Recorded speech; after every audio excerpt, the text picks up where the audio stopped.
မ်းသာကိုရပါရဏဓမ္မဒါနံစိနာတိတပ္ပဒါနဓမ္မဒါနံစိနာတိမြတ်ဗုဒ္ဓတရားဓမ္မသည်အမှန်အတိုင်းထုတ်ဖော်ဟောကြားအပ်သော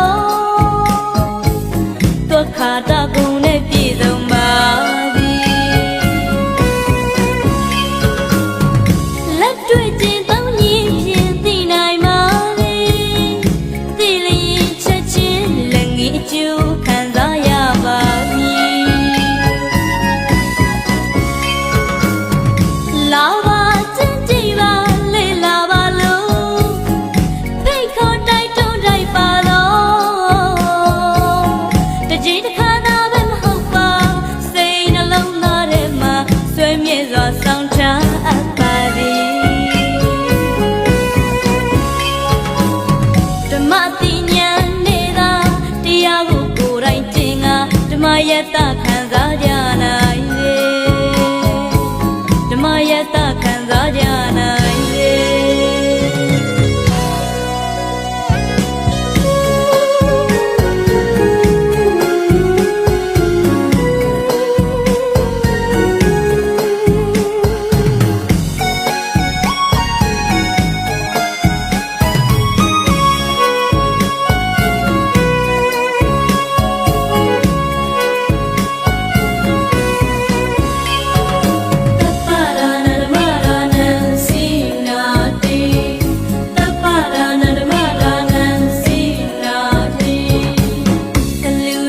အလူတွင်တရားကိုပေးလူသောအလူသည်အမျက်ဆုံးသောအလူဖြစ်ပါသည်ဓမ္မဒါနံစိနာတိ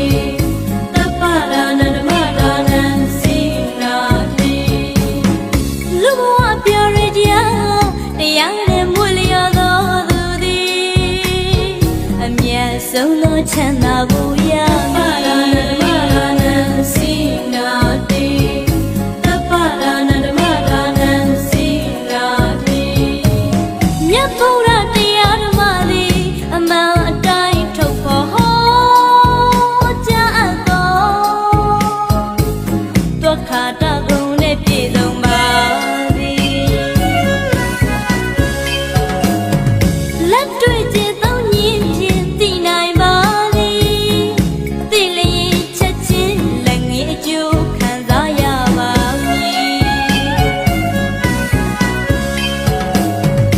လာပါကျင့်ကြည်ပါလေ့လာပါလို့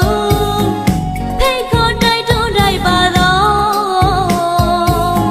တကြည်တစ်ခါသာပဲမဟုတ်ပါစိတ်နှလုံးသားထဲမှာဆွေမြဲစွာဆောင်ထားအပ်ပါသည်ဓမ္မသိဉာဏ်နဲ့သာတရားကိုကိုယ်တိုင်ကျင့်ကဓမ္မယတ္တခံစားကြနိုင်လေဓမ္မယတ္တ